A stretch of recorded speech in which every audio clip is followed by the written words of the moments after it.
Ito po ang sabi ng Diyos kay Adan. Po, Adan, lumikha ka ng inyong kawangis na iba sa iyo. Ito po ang salita po ng Diyos kay Adan. Ngunit ang sabi po ni Adan, isa po lamang akong nilikha. Wala akong kapangyarihan. Paano po ako makalikha? Yun ang sabi po ni Adan. Ngunit ang sabi po ng makapangyarihan sa kanya, ang aking kapangyarihan ay iyong kapangyarihan. Yun na po ang salita. Ngayon, kumuha po si Adan ng isang dakot na lupa. Ito po ay nililok niya. Sa maikling salita, ang kapirasong lupa, naging tao, siya na po si Eva. Mayroon na po ang personal ng lupa. Ito po ay si Eva. Sapagkat si Eva po ay nagmula po sa lupa. Si Adan po ay nagmula po sa salita. Mayroon na po ang personal po ng salita. Ito na po si Adan. Sapagkat sinasabi po nila na si Adan po ang simula po ng salita. Di ba po? Na ang ibig sabihin doon, yung makapangyarihan po, yun po ang pasimula sa lahat. Yung makapangyarihan ang pasimula po sa lahat. Ang pasimula po na makapangyarihan, nanahan po kay Adan. Ngayon, Nanahan sa katawan niya. iisa na ang katawan. Kasi katawan na ng Diyos yun eh. Yung makapangyarihan, siya ang may katawan, yung linikha niya. Ngunit ang pangalan po ay Adan. Hindi Diyos ang pangalan, kundi Adan po ang pangalan. Yung katawan po na ginamit po ng Diyos na makapangyarihan po. Ngayon po, sapagkat si Adan po ay nakalikha na po ng kanyang kawangis at naiba sa kanya, namasyal sila dito sa paraiso po, dito sa lupa. Ang sabi ni Adan, Hallelujah, praise the Lord. Yun po ang sabi niyo po. Ang hallelujah po ay planada. Puriin po ang lupa. Hallelujah, praise the Lord. Yung Lord po kasi ay lupa. Lupa ang Lord. Kaya, hallelujah, praise the Lord. Kasi planade, ang ganda. Ayan po. Sa pagpasyal nila ni Adan at kay Eva, sa paraiso po, dito po, yung mayroon na naman panibagong bilin sa kanila. Po, ano po? Na ang sabi po ng Diyos sa kanila po, gamitin ninyo ang inyong kasarian po, para kayo po ay magpamilya, para mayroon kayong turuan na magpuri sa Diyos at magpuri po sa inyo. Yun ang sabi po ng Diyos. Ito na po yung sinasalaysay ko sa inyo. Ang lupa po at langit ay sansinukob po ito. Ang hinihanda po ng Diyos na makapangyarihan, iisa po lamang tao. Ito po si Adan. Pagkatapos nung nagkatawang tao na po ang makapangyarihan, at dito rin lumilok po o lumikha po si Adan ng kanyang kawangis. Ang lumikha na po kay Eva ay Diyos at tao na po. Dalawa na po sila. Kasi nagkatawang tao na po yung Diyos, yun na yung Diyos na makapangyarihan, nagkatawang tao. Yun na yung salita na word become flesh, o God become man po. Yan na po, yun. Ngayon, nagpamilya na po si Adan at Eva. Nagkaroon sila ng bunga. 4 na lalaki, 4 na babae. Wala namang pagmulan ng ibang tao eh, kundi sila lang po na pamilya. Hanggang sa nagpatuloy po mula sa anak, mula sa apo, hanggang tayo po. Iisa po lamang ang ating pinagmulan at pinaggalingan po. para maintindihan po natin, para makilala po natin kung sino pong Diyos ang lumikha po sa atin. Na hindi doon yung nabasa natin sa libro, yun na po yung pinaniwalaan natin na lumikha po sa atin. Hindi po. Kaya nga, ginagawa namin lahat ng aming makakaya po na maipaliwanag po sa inyo para inyo pong maunawaan po, hindi po salita lamang. Po, ito ang sinasabi namin. Kailangan na ipaliwanag namin sa inyo. Kaya nga, hanapin ninyo po kung sino pong Diyos ang inyong pinagmulan po. Si Yahweh ba? Si Allah ba? Si Jesus ba? Si Rizal ba? Ano pa? Maraming Diyos po na nagmula po sa libro Biblia. Ngunit, sinasabi po nila na iisa po lamang ang Diyos.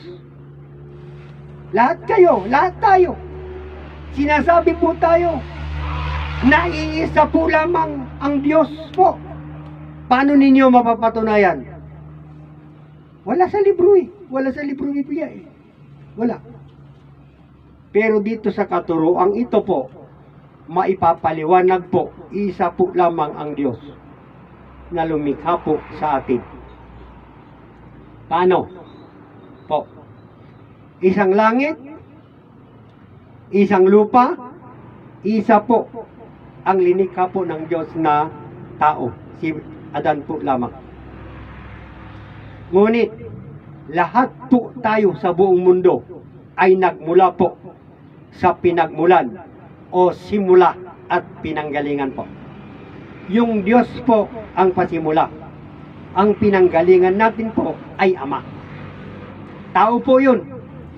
Sapagkat ang Diyos po ay Diyos at ang tao po ay tao. Ngunit ang tao po ay nauukol sa Kanya ang katawagang Ama po. Sa tao po lamang nauukol po ang tawag na Ama. Sa Diyos, hindi po pwede po. Sapagkat ang Diyos po ay Diyos. Hindi pwedeng tawaging Ama sapagkat ang Diyos ay Diyos. Kasi po, walang wangis, walang buto, walang laman ang Diyos po. Ngunit ang Diyos po na makapangyarihan ay nagkatawang tao, yun na po yung God become man po. Ito po yung inihanda po ng Diyos o yung linikha niya po. Hindi po yung inyanak po ni o isinilang po ni Maria. Hindi po. Hindi yung isinilang ni Maria po ang Diyos. Hindi po. Sino ang lumikha kay Kristo? Sabi po ng mga reliyon, si Kristo daw ay isinilang po ng Diyos Ama.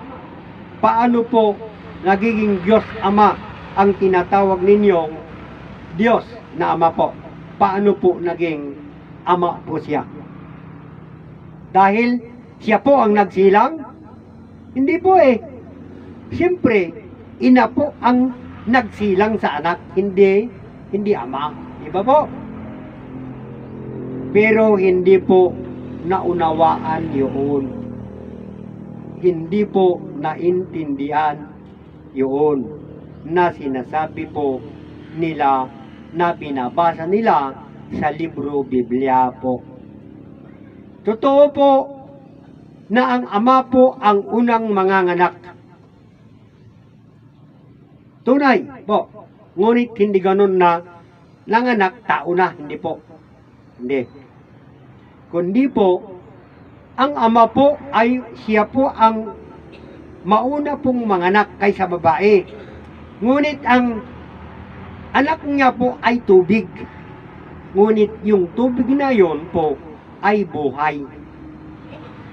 Tubig po ng buhay yun na ipinanganak po ng lalaki. Pero yung buhay na ipinanganak po ay sa babae, hindi po sa labas, kundi po sa babae po ipinanganak yung buhay.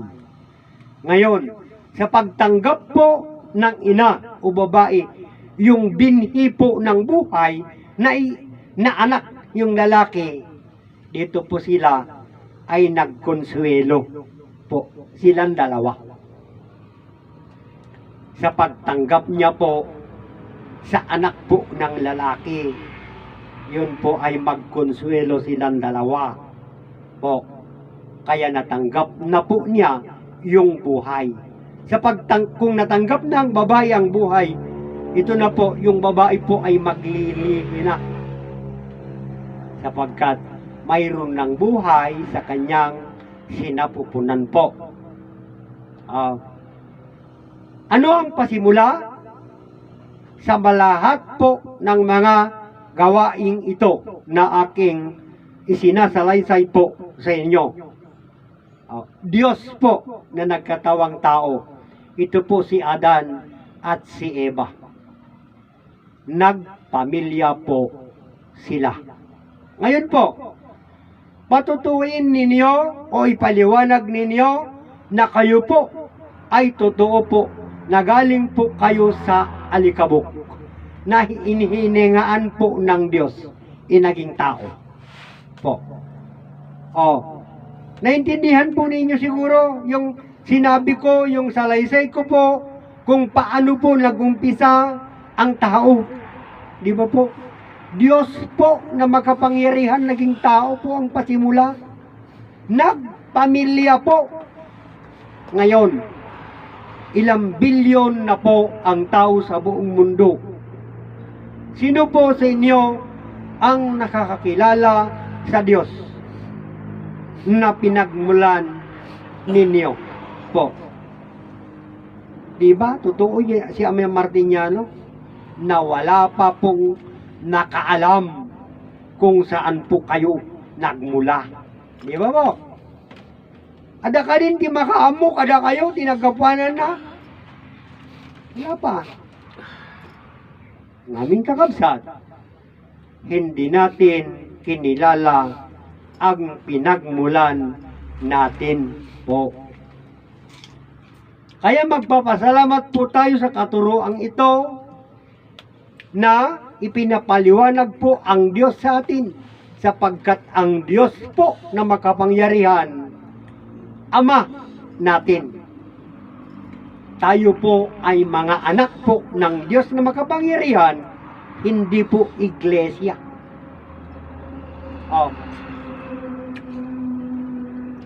Paano nyo malalaman po na anak kayo ng Diyos ngayon kung ayaw nyong pakinggan ang paliwanag ng nagpapaliwanag po sa inyo na isinasalaysay po o kinukwento sa inyo kung paano po napunta ang buhay sa inyo po. Yung Diyos ba sinasabi ninyo ang nagbigay ng inyong buhay? Paano po ibinigay ng Diyos ang buhay ninyo? Paano po ibinigay ni Kristo ang buhay mo? Kung si Kristo ang Diyos na pinaniwalaan mo. Kung si Yahweh naman ang Diyos na pinaniwalaan mo, paano niya po ibinigay ang buhay sa iyo? Paano mo ring tinanggap? Wala po. Wala. Ngayon po, ipinapaliwanag ng katuruang ito na lahat po tayo ay mayroong pinagmulan. Kaya nga pinapaliwanag kapatid namin na kapatid natin, tayo po ay nagmula po sa tatlong ama at tatlong ina. Di ang dami, sabi niyo siguro po. Pero kasi po, ang personal lang dito po, dalawa lang ang personal na tao dito. Kasi wala na si Ama Adan wala na. Paano mapupunta ang buhay sa iyo kung wala na si Ama Adan? Diba po? Kaya tatlo po na ama ang pinagmulan natin at tatlo ring ina po. Ngunit po, ang mga unang ina natin po ay hindi po tao. Natawag po nga ama dahil sa kapangyarihan po yun. Ngayon, yung nagpamilya na umpisa po, yun na po yung ihemplo na si Adan at si Eva po, yun ang tao. ngunit wala pong nakakilala po. Katulad din natin ngayon po. Sino po ang nakakilala sa inyo? Ang inyong mga magulang po. Kilala ba ninyo ang inyong magulang po? Siguro po, kilala nyo bilang ina, bilang ama. Lamang po. Hindi nyo kilala kung sino sa inyo talaga ang nanay at tatay nyo po. Wala. Kaya, ang ama at ina, ama lang yan. Ina lang yan. Kaya kahit awayin mo, ina lang yan eh. Ama lang yan. Lalo na kung lasinggero, sugalero, babaero, bulangero, lahat ng bisyo meron sa kanya, baka ayaw mong pansinin ama, no? Po. Pero pag may naiwang ka, kayamanan. Pero kung mayroong kayamanan, po, pag mayroong kayamanan ang iyong ama, kahit gano'ng kasama ka ang ugali niya, pag namatay siya, siyempre bibiruki, hahanapin mo yung mana. Di ba? Lalo kung asindero siya, ilang kayong magkakapatid, 5 man kayo na magkakapatid, hasyendero ang tatay mo, ilang ektarya ang lupa ng hasyendero. Malawang, di ba po? Ngayon, kung hindi mo pa kilalanin yung ama mo, wala kang mana. Kung ayaw mong ama yung pinagmulan mo, wala kang mana. Kaya ang apelyido mo, apelyido niya eh. Siyempre meron ka ring mana kasi ang nagpapatunay po na ikaw po ay mayroong mana kasi ang apelyido na apelyido mo. Ama mo kasi siya. Yun po. Kaya nga, ang lahat po tayo ay may pinagmulan. Kaya, ang mga nagsasalita po na nagsasabi na ang lumikha po sa kanila ay si Jesucristo, si Jesus, si Yahweh, si Allah, o kung anong Diyos na nakalahat sa libro ng Biblia po, sinungaling po sila. Sapagkat mayroon silang pinagmulan na ama at ina. Para maunawaan nyo po, hindi ako naninira ng paniwala po ng bawat isa po sa atin. Hindi po. Hindi ko naman kayo inaanyanyahan po na sumapi kayo sa amin para kayo po ay maligtas. Hindi po. Ipinapaliwanag ko po lamang sa inyo na kung gusto po ninyo na kayo ay maliligtas sa kamatayan po, kilalanin natin ang pinagmulan natin po para hindi tayo masama sa kanila na masusunog po o maitatapon po sa lumalagablab po na apoy. Yan ang sinasabi ng libro Biblia. Sinasabi nila ang Diyos po ay maghuhukom. Itong katuruan ito, binabali po yung salitang yon na hindi po totoo sapagkat hindi po nila kilala ang Diyos. Sinasabi nila ang Diyos po ay maghuhukom. Hindi po ayon sa Diyos yan. Hindi po magpaparusa ang Diyos. Kaya ang sabi po ni Ama Martiniano, kilala niyo ba ang Diyos? Yun po ang salita ng personal po ng langit o personal ng buhay. Kaya kailangan kilalanin ninyo ang Diyos po bago po kayo magsalita ng hindi ayon po sa Diyos. Ang sabi po ng mga reliyon, ang alpha ay simula at ang omega ay katapusan. Sabi nila po, ito na po yung huli. Magparusa na po ang Diyos sapagkat ito na po yung ultimo o katapusan po ng mundo. Sabi nila po. Ayan, salitang yan po ay hindi po naaayon sa Diyos. Yan po ay pananakot po sa tao. Para ang mga tao po ay matakot, ay sumama sa mga relihiyong nagsasabi na ang langit at lupa ay magugunaw, masusunog ay mawawala po. Walang katotohanan po yan na sinasabi ng mga ministro o nakasulat sa libro Biblia. Sapagkat po, ang katotohanan ni kailanman ang langit at ang lupa po ay hindi po masisira, sapagkat yan po ay likha po ng Diyos na makapangyarihan. Diba po? Oh. Nakalahat din sa libro na ang likha po ng Diyos na makapangyarihan ni kailanman hindi po masisira. Ngunit ano po ang ginagawa ninyo? Po, ano ang pinapangaral po ninyo sa mga tao na walang alam na nanapaniwala po ninyo? Kaya po ang langit at ang lupa ay nagpersonal na tao na si Ama Martiniano ang langit at si Inay Conchita ang lupa para po maipaliwanag at maipakilala sa inyo na po na hindi po totoo ang mga sinasabi po ng mga matatalino sa inyo na nag-aral po sa libro Biblia po. Bakit po? Sapagkat ipinakilala na nila na ang Diyos po na magkapangyarihan, siya po ang nagpamilya sa ating lahat. Anak po tayo ng makapangyarihang Diyos. Tayong lahat po sa buong mundo. Paano ko patunayan po sa inyo? Naisa po natin, isa po lamang ang pinagmulan natin at pinanggalingan. Sapagkat noong unang panahon po, ang lalaki po noon sa panahon ni Ama Adan, Adan po ang pangalan, walang apelyido, Adan lang. Ang mga babae naman po ay Eva lang ang pangalan. Kung mag-asawa po ang bawat isa sa kanila, kung ano po ang kanyang asawa, yun ang apelyido.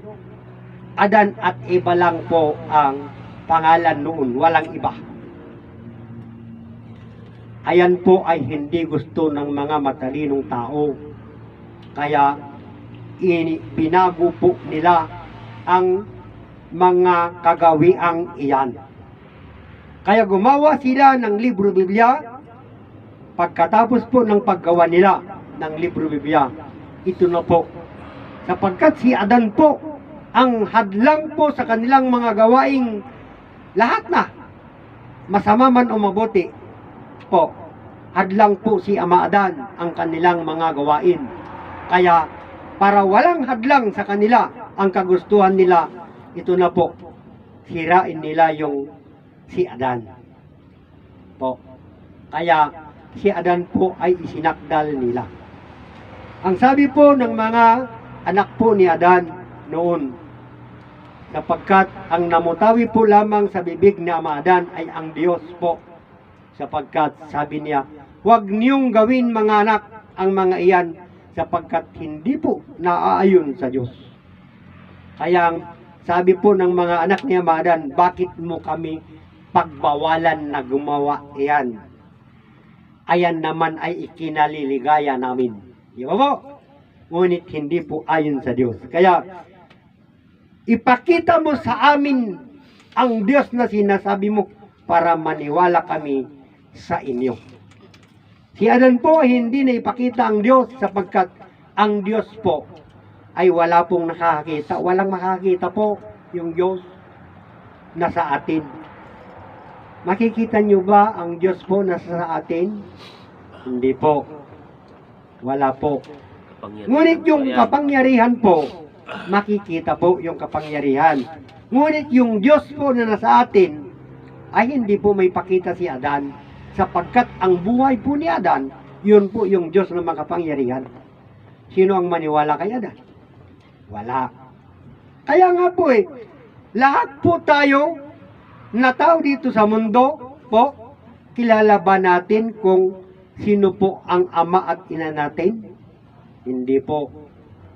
Kaya nga, nung kinasalamuhan natin ang Diyos na naging tao, sino po ang nakakilala po sa Kanya? Wala. Si Adan po yun na inihanda po ng Diyos na katawan para mayroon siyang katawan at siya na rin yung magpapamilya. Pero sino ang nakakilala sa Diyos at kay Adan? Sino po nakakilala sa Kanya? Wala. Kundi ang langit at ang lupa lang po ang nakakilala po sa Kanya. Si Adan at Eva. Sapagkat, sino po si Adan? Langit siya si Adan. Sino po si Eva? Lupa. Sinong mamatunay sa kanila? O di yung langit at ang lupa? Po. Sapagkat mas nauna naman po yung langit at kay lupa, di ba? Naunang langit, pangalawang lupa, ngayon po si Adan. Langit po, si Eva, lilikha po ni Adan. Sino ang mamatunay po sa bawat isa sa kanila? Langit at ang lupa. Kaya nag-personal po na tao ang langit at ang lupa na siyang mamatunay po sa ating lahat na wala pong kasalanan si Adan, sapagkat po hindi nila sinabi na si Adan ang pinagmulan, ngunit ang sabi nila po, kilalanin ninyo kung saan po kayo nagmula. Sinong nakakilala sa inyong pinagmulan nila? Where have you been? Saan po kayo nang galing po? Kasi sinabi nga yung kapatid namin, sabi niya po, ang salitang pinagmulan, sabi niya po, ay mayroong malalim po na kapaliwanagan. Ang pinanggalingan po at pinagmulan ay magkaiba. Tama po, tama. Magkaiba po. Hindi ko naman sinabi na hindi magkaiba Yung pinagmulan na lang at pinanggalingan magkaiba na. Ngunit, kilala mo ba yon? Yung pinagmulan at pinanggalingan? Pero ipapaliwanag ko po. Kaya nga ang pasimula po ay Diyos. Yun po ang pinagmulan natin, Diyos. Ang pinanggalingan natin po, tao. Ito na po yung Diyos nagkatawang tao po. Ito na po si Adan. Ang pinagmulan at pinanggalingan po ay nag-isa na po sila. Isang katawan lang. Hindi dalawang katawan, isa lang. Sapagkat yung buhay, yung pasimula o simula. Nagmula. Po. Yung makapangyarihan ng pasimula doon tayo nagmula. Ang pinanggalingan na po na tayo, yun na po yung tao. Nagkatawang tao na ang pasimula at pinanggalingan po. Pag-ibig na.